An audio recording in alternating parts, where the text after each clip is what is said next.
अध्यक्ष महोदय, कल हमने बैठक में भी एक प्रस्ताव रखा था। अब शोक संतप्त आज विधानसभा में पेपर लीक को लेकर खूब हंगामा हुआ। तेजस्वी यादव ने खूब बहुत कुछ कहा है, हम अभी बताएंगे। उससे पहले हम ये बता दें कि 2300 पदों का बहाली निकला है बिहार सरकार के जरिए। वो इस प्रकार है। 2300 पदों पर नियोजित होंगे लिपिक व आदेशपाल। राज्य के सरकारी हाई स्कूलों में लिपिक और आदेशपालों के करीब 2300 पदों पर नियत वेतन पर नियोजन होगा।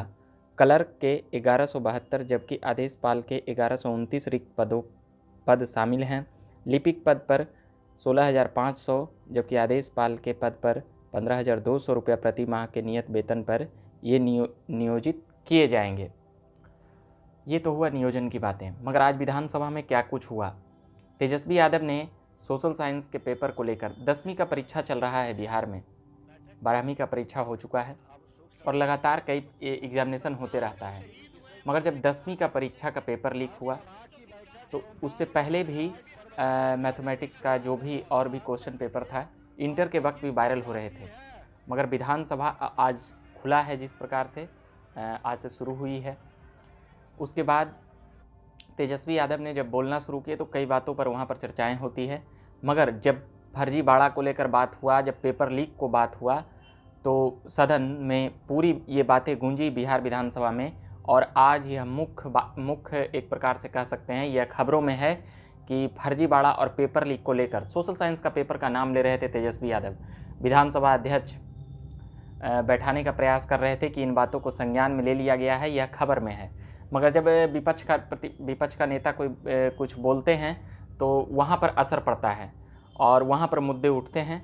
तो ये जिस प्रकार से मुद्दे उठ रहे हैं फर्जीवाड़ा को लेकर, पेपर लीक को लेकर, वो सही है, क्योंकि जब तक ये बातें नहीं उठेगी और वो भी खास करके विधानसभा में, तब तक ये समस्याएं और भी बढ़ती चली जाएगी और ये समस्याएं और भी बढ़ेगी।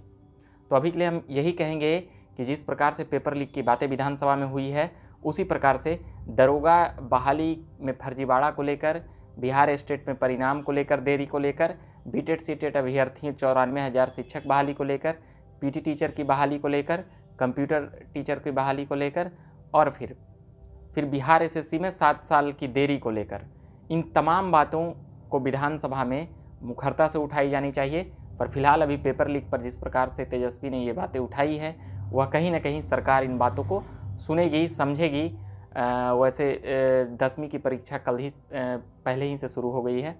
और मगर आज जो पेपर लीक की बात हुई, ऐसे ही अगर सभी एग्जामिनेशन की पेपर लीक की बात हो और वो कैसे व्हाट्सएप पर सभी के व्हाट्सएप पर पहुंच जाता है, यह भी एक आयोग इन बातों को लेकर घिर सकते हैं।